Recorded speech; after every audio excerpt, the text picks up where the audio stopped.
ঈদ মোবারক, ঈদ মোবারক, ঈদ মোবারক। কারণ গইনা গইনা 3টি ঈদ মোবারক হয়ে গেছে। দর্শক, চাঞ্চল্যকর তথ্য আর যুদ্ধের মাঠে রমরম অবস্থা আমাদের বীরদেরা।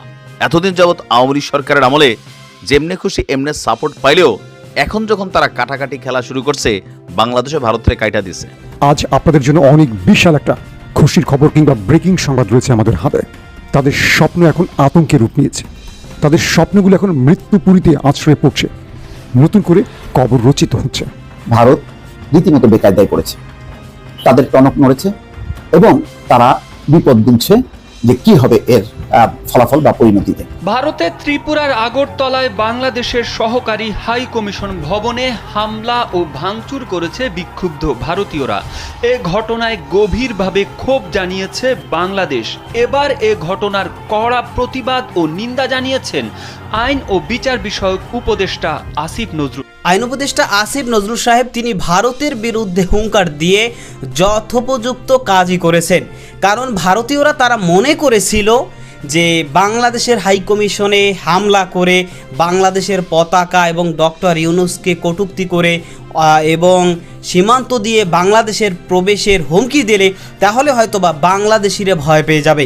কিন্তু বাংলাদেশিরা যে এই ভারতের মতো 3 ভারতকেও ভয় পায় না, সেটা তারা কল্পনাও করতে পারেনি। কথা আছে না, ওস্তাদের মার শেষ রাত্রে, সেটার বাস্তব রূপ এবার দেখিয়ে দিয়েছে বাংলাদেশের অন্তর্বর্তী সরকারের পক্ষ থেকে। কারণ ভারত এতদিন যা যা করেছে আমাদেরকে নিয়ে, আমাদের বিরুদ্ধে যত ষড়যন্ত্র তারা করেছে, এখন বাংলাদেশ সরকারের পক্ষ থেকে তাদের বিরুদ্ধেই অ্যাকশন শুরু করে দিয়েছে এবং তারা যা এতদিন করেছে তার বিরুদ্ধে প্রতিশোধ বাংলাদেশ সরকারের পক্ষ থেকে শুরু করে দিয়েছে। যে কারণেই এবার ভয়ঙ্কর বিপদের মুখে পড়ে গিয়েছে ভারতীয়রা। দর্শক, এ বিষয়ের কিছু অংশ ভিডিওর শুরুতে শিরোনামে আপনারা দেখে এসেছেন, বিস্তারিত দেখবেন পুরো ভিডিও জুড়ে।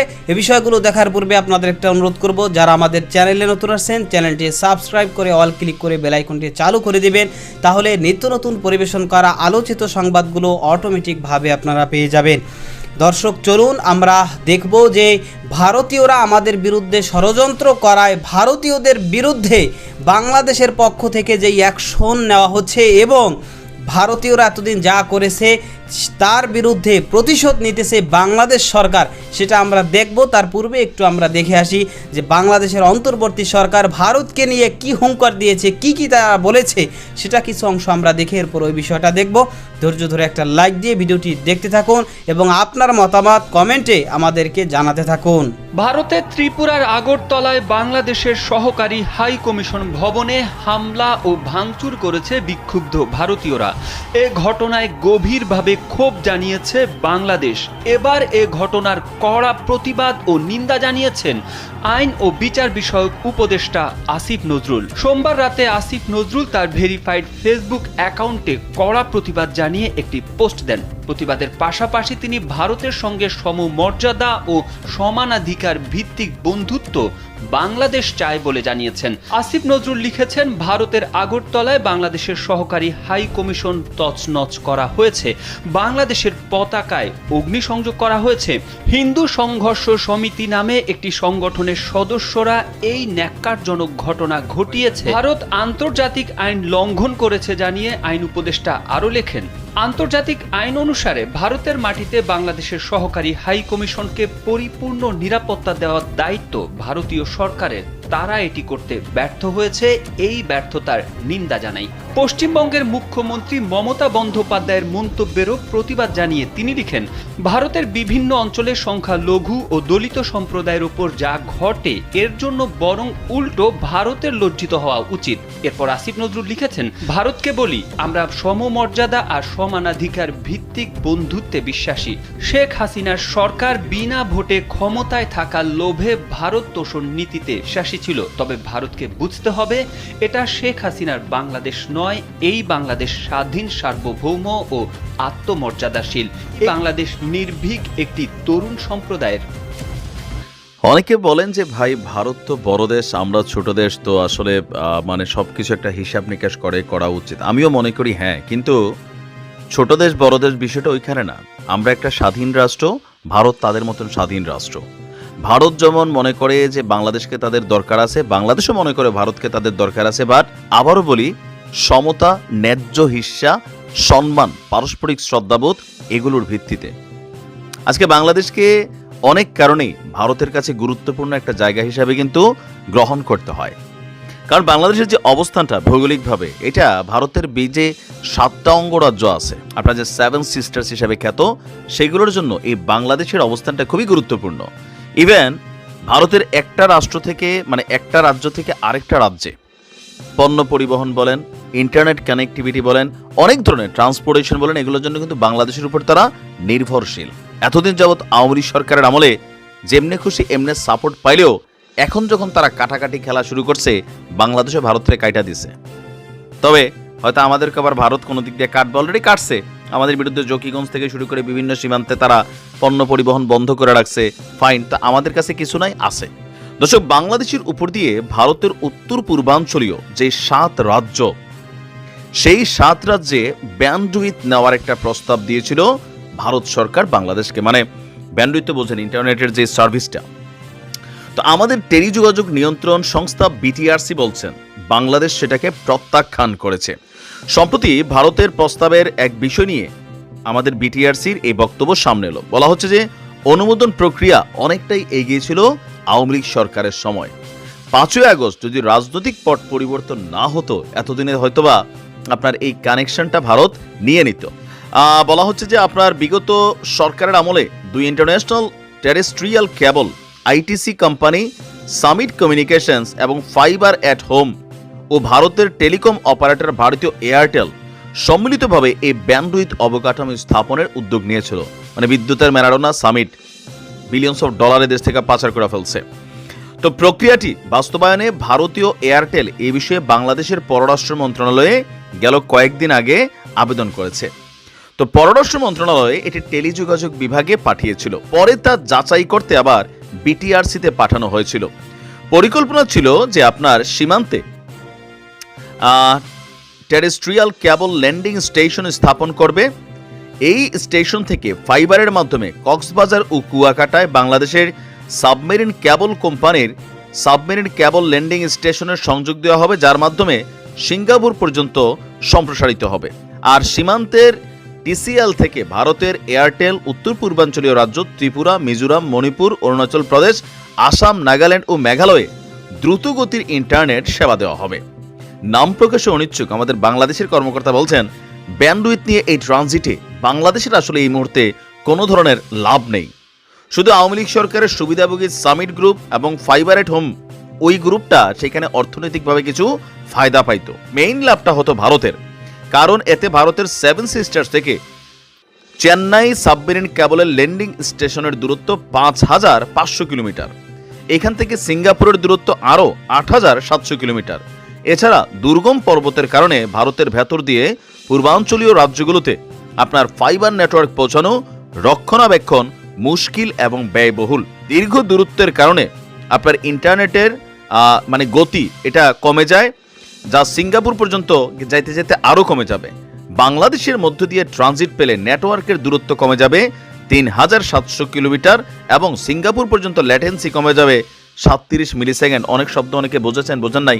মেইন কথা হচ্ছে এখানে ধান্দাটা করতে চেয়েছে ভারতের এয়ারটেল কোম্পানি আর ভারতের সরকার। বাংলাদেশের কোনো লাভ হইতো না, হয়তো শুধু 2টা কোম্পানি যাদের কাছ থেকে হয়তো সরকার নানান ধরনের ফায়দা টায়দা নিচ্ছে, অথবা সরকারেরই তারা বড় বড় ক্যারেক্টার ছিল সামিট গ্রুপের, এটা আপনারা সকলে জানেন। এখন সরকার এটাকে আটকাই দিচ্ছে। তো ভারত যতটা মনে করে যে আরে বাংলাদেশ এই না সেই না, ভাই এত হালকা নিয়েন না, গ্লোবালাইজেশনের যুগ। আপনি দেখেন ভারতের অঙ্গ মানে কি বলা যে প্রতিবেশী রাষ্ট্র, কারোর সাথে ভারতের সম্পর্ক ভালো না, কারোর সাথেই না। বাংলাদেশ এতদিন ভালো ছিল কেন? যা চাইতো আওয়ামী লীগ তা দিত, সেগুলোর কারণে ভালো ছিল। কিন্তু আমরা যখন পানোটা চাইতাম তখন আমরা ম্যামে করতাম। এটা হচ্ছে প্র্যাকটিক্যালি সীমান্তে মানুষ মারত। আমাদের কালামাগুর যারা ছিল, এই স্বরাষ্ট্রমন্ত্রী সাবেক, আমি কালামাগুরি বলি এই লোকটারে, সে বলতো যে আমাদের লোকেরা সেখানে গরু চুরি করতে যায়। তো চুরি তো করবেই, তুমি আর চোর, কোটি কোটি টাকা রাষ্ট্রের চুরি করছো, তোমরা তো আর গরু চুরির দরকার লাগে না। ভারতের সাথে অন্তত সীমান্ত ইস্যুতে, ন্যায্যতার ইস্যুতে আমার কোনো আপোষ নাই। কিন্তু তার মানে এই না ভারত আমাদের প্রতিবেশী রাষ্ট্র, তাদের সাথে শুধু শুধু একটা দ্বন্দ্বে জড়ানো, তাদের সাথে উস্কানিমূলক কর্মকাণ্ড করা, তাদের সাথে পাঙ্গা নেওয়া, এটা আমাদের জন্য মানে কল্যাণকর না, ক্ষতিকর। ভারতের ক্ষতি যদি হয় 10%, আমাদের হবে 50%, এটা মনে রাখেন। আর পাকিস্তানপন্থী কিছু মানুষ তো এই দেশে যুগে যুগে বসবাস করছে, সুযোগ পেলে পাকিস্তানের দিকে দৌড়ান দেয়, এদের আবার আরেক ধরনের পরিকল্পনা এখন আমরা কিন্তু অনেককেই দেখছি। বাংলাদেশ সব দেশের সাথে ব্যবসা করবে, বাণিজ্য করবে, তবে নিজেদের স্বার্থ আগে দেখতে হবে। বাংলাদেশের পার্শ্ববর্তী যে সমস্ত দেশ আছে বা বিশ্বের অন্যান্য দেশের সাথে বাংলাদেশের স্বার্থ যে জায়গায় বজায় থাকবে এবং বাংলাদেশকে যারা সম্মানের সহিত গ্রহণ করবে, বাংলাদেশের সাথে সুসম্পর্ক রাখার চেষ্টা করবে বা রাখতে চাইবে, তাদের সাথে অবশ্যই বাংলাদেশ সম্পর্ক রাখবে, কিন্তু সেটা ন্যায্যতার ভিত্তিতে, ন্যায়সঙ্গতভাবে, এবং যেখানে বাংলাদেশের স্বার্থ সমুন্নত থাকবে সেখানেই। বাংলাদেশকে ব্যবহার করার জন্য, বাংলাদেশকে গোলামের মতো খাটানোর জন্য যারা বাংলাদেশকে ব্যবহার করতে চাইবে, তাদের সাথে বাংলাদেশের কোনো সম্পর্ক হবে না এবং থাকবেও না। আমরা বিগত অনেক বছর ধরে দেখেছি যে বাংলাদেশকে যারা এতদিন ব্যবহার করতে চাইছে, বাংলাদেশের মানুষকে গোলামের মতো মনে করছে, গোলাম হিসাবে তারা ব্যবহার করেছে। তো এখন তারা দেখতেছে যে না, বাংলাদেশের অবস্থার পরিবর্তন বাংলাদেশের জনগণ করে বাংলাদেশকে সামনে এগিয়ে নিয়ে যাওয়ার চেষ্টা করতেছে, যেটা দেখে তারা এখন আর সহ্য হচ্ছে না। তারা দেখে এখন আর সহ্য করতে পারছে না যে বাংলাদেশ সামনে এগিয়ে যাচ্ছে এবং বাংলাদেশ একটা স্বাধীন দেশ এবং তারা কারো গোলামি, দাসত্ব এটা সহ্য করছে না।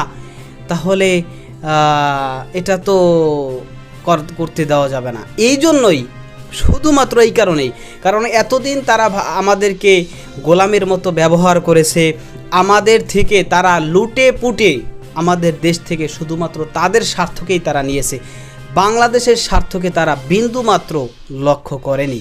কিন্তু এখন দেখতেছে যে না, বাংলাদেশ সরকার যারা এখন ক্ষমতায় আসছে তারা তো জনগণের সরকার, সুতরাং বাংলাদেশের সেই জনগণের ম্যান্ডেট অনুযায়ী এই সরকার সিদ্ধান্ত নিচ্ছে এবং গোলামি ও দাসত্বকে কোনোভাবেই এই সরকার মেনে নিচ্ছে না, যেটা তাদের এখন সহ্য হচ্ছে না। সেই কারণেই, শুধুমাত্র সেই কারণেই এখন তারা বাংলাদেশের বিরুদ্ধে ষড়যন্ত্রে লিপ্ত হয়ে গিয়েছে।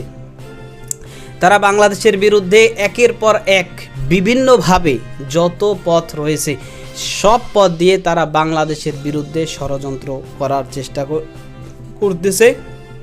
এবং সর্বশেষ যেটা আমরা দেখলাম যে এই যে চিন্ময় কৃষ্ণ দাস সহ এরকম উগ্রবাদী কিছু মানুষের কারণে, উগ্রবাদী কিছু মানুষের কার্যকলাপ নিয়ে যখনই বাংলাদেশ সরকার তাদের বিরুদ্ধে আইনি পদক্ষেপ নিয়েছে, তখনই বাংলাদেশের বিরুদ্ধে তারা হিন্দু বা সংখ্যালঘুদের উপর নির্যাতন সহ বিভিন্ন মিথ্যা অপবাদ এবং অভিযোগ দিয়ে বাংলাদেশের বিরুদ্ধে তারা এখন ষড়যন্ত্র শুরু করেছে।